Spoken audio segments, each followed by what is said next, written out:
Hi everyone, इसमें हम सैनी और watching H T X. Welcome back to the channel. कैसे हैं आप? सब ठीक ठाक हैं? आपको पता ही है कि एल ओ सी पे भी जिस तरह से मामलात जो हैं वो ख़राब हो रहे हैं, वो आपके सामने हैं। कश्मीर में जो टेररिस्ट अटैक्स हुए हैं पिछले एक मंथ में, और उसके बाद जो रिएक्शंस इंडियन आर्मी की तरफ से in a form of clean up operation start हुए, वो भी हमें देखने को मिल रहा है। तो हम यही कहते हैं भाई, ना किसी को छेड़ो, ना किसी से सुनो। लेकिन हमारी हुकूमतें ये बातें नहीं समझती। तो एक वीडियो हमें मिला है जिसका टाइटल कुछ ऐसे कि एलओसी पर देखे गए पैट कमांडोज, पाकिस्तान की कुख्यात टुकड़ी। कुख्यात का हमने मीनिंग निकाला है, वो लिखा हुआ है बदनाम ज़माना टुकड़ी।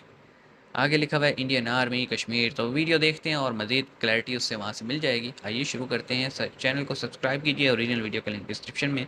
3 2 1 9। जम्मू कश्मीर जम्मू कश्मीर, LOC। गिलगित ऐसा नहीं है बाल्टिस्तान। कि जम्मू कश्मीर में देशभक्त नहीं बसते।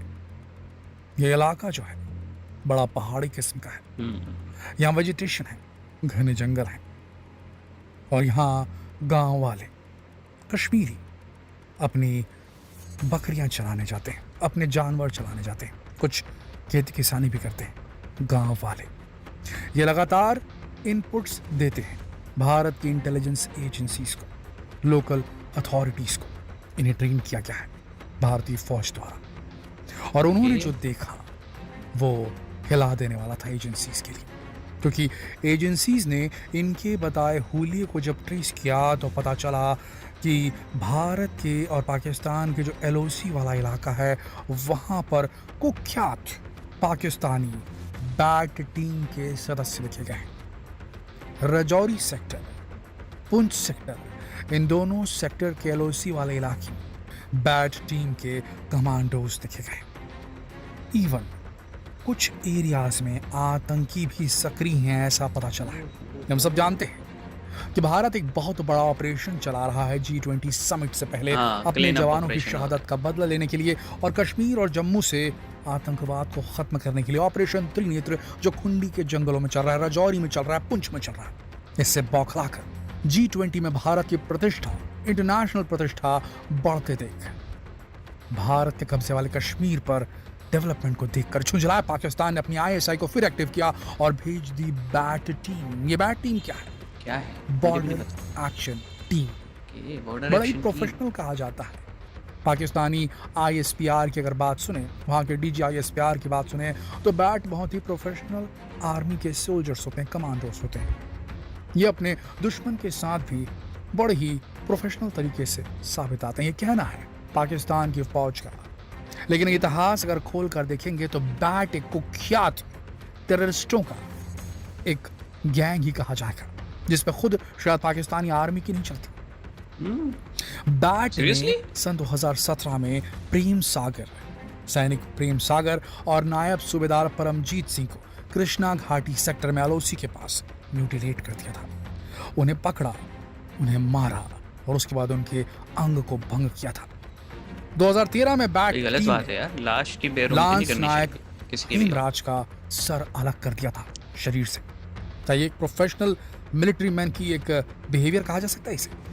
एक professional military man, army man, दुश्मन को जब वो शहीद हो जाता है तो उसे उसके देश को बाइज्जत उसकी बॉडी पहुंचाते हैं। सौंप देता है। लेकिन जिस तरीके से गर्दन काट, मैं ये वीडियो बीच में ही रोक रहा हूँ। देखें, ये बातें सुन के ना मुझे मेजर गोराबारिया का एक क्लिप याद आ गया कि जब कारगिल वॉर हुआ था, और जब जो है ना टाइगर माउंट पे जो आप ये कह लें कि पाकिस्तानी जब पहले तो ऊपर बैठे थे, और जब उनका एमुनेशन ख़त्म हुआ और फिर वो जो पूरी टीम थी वो मारी गई, तो मेजर गोरबारिया की ये स्टेटमेंट है कि हमने अपने फ़ौजियों से कहा था कि इनकी लाशों को बड़े एहतराम के साथ जो है ना पहुंचाया जाए, क्योंकि ये सामने से लड़ रहे थे। ठीक है, एक एक सोल्जर जो है ना, वो कभी भी दूसरे कंट्री का ही सोल्जर क्यों ना हो, लेकिन जब वो मारा जाए, क्योंकि वो लड़ते लड़ते मारा जाता है, तो उसे एक मिलिट्री के अकॉर्डिंग जो है ना एक रिस्पेक्ट दी जाती है उसकी लाश को।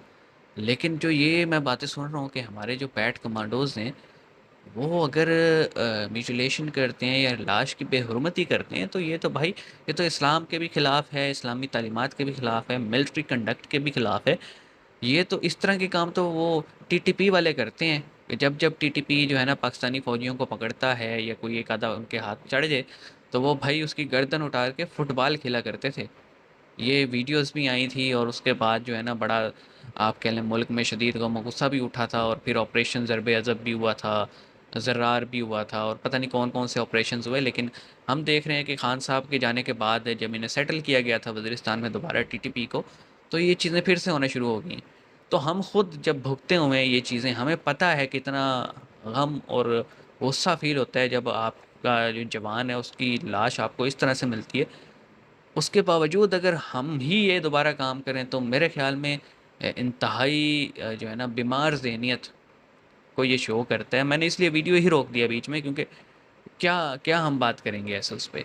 हम तो देख कर आए थे कि एलओसी पे क्या मूवमेंट है, लेकिन इन बैट कमांडोज़ की जो हरकतें हैं अ, वो सुन के तो मुझे ऐसे लग रहा था जैसे लश्कर या जो है ना लश्कर तैयबा, लश्कर जंगवी या फिर तहरीक तालिबान पाकिस्तान, इस तरह के बारे में किसी के लिए बात की जा रही है।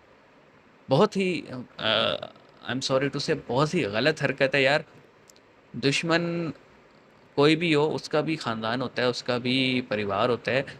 और आल दो ये कहा जाता है कि दोनों साइड के फ़ौजी जो है ना एक दूसरे पर बंदूक ताने खड़े होते हैं, वो बेसिकली ऑर्डर्स फॉलो कर रहे होते हैं। लेकिन अगर कोई मारा ही जाता है तो आप उसकी लाश के साथ इस तरह का सलूक करेंगे, गर्दन उतार देंगे, टोटे कर देंगे, बीमार ज़हनियत को शो करता है और कुछ नहीं है। मिलते हैं जी नेक्स्ट वीडियो में, अपना ख्याल रखिएगा। सी यू गाइस।